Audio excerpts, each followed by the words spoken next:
চোর Android phone চুরি করার পরে প্রথমেই সে ফোনের পাওয়ারটা বন্ধ করতে চায়, কিন্তু সে পাওয়ার বন্ধ করতে পারবে না আপনার ফিঙ্গারপ্রিন্ট অথবা পাসওয়ার্ড ছাড়া। যদি নোটিফিকেশন বারটা টান দিয়ে এরোপ্লেন মোডটা অন করতে চায় সেটাও পারবে না, আপনি যদি ফোনের মধ্যে দুইটা সেটিংস করে রাখতে পারেন।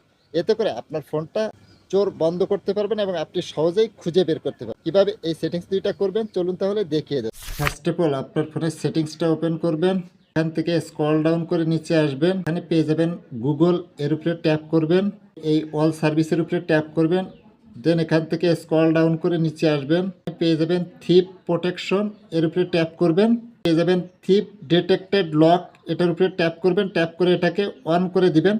তারপরে অফলাইন ডিভাইস লক, এটাও এটাকে অন করে দিবেন। তারপরে এখান থেকে ব্যাকে আসবেন, তারপরে সেটিংসের মধ্যে একটু উপরে আসবেন, আসলে এখানে পেয়ে যাবেন সিকিউরিটি অ্যান্ড প্রাইভেসি, এর উপরে ট্যাপ করবেন, একটু স্ক্রল করে নিচে আসবেন, আসলে এখানে পেয়ে যাবেন মোর সিকিউরিটি সেটিংস, এর উপরে ট্যাপ করবেন। তারপরে প্রথমেই পেয়ে যাবেন আনলক টু পাওয়ার অফ, এটা বন্ধ থাকবে, এটাকে অন করে দিবেন। অন করার পর এখান থেকে ব্যাকে আসবেন, আসার পর এখানে পেয়ে যাবেন ফাইন্ড মাই ডিভাইস, এর উপরে ট্যাপ করবেন, ট্যাপ করার পর এটাও বন্ধ থাকবে, এটাকে অন করে দিবেন। এরপর আপনার ফোনটা যদি কখনো হারিয়ে যায় বা চুরি হয়ে যায় তখন আপনি অন্য একটা ডিভাইসে এই ফোনের জিমেল অ্যাকাউন্টটা দিয়ে লগ ইন করবেন। লগ ইন করার সাথে সাথেই দেখতে পারবেন যে আপনার ফোনটা কোথায় আছে।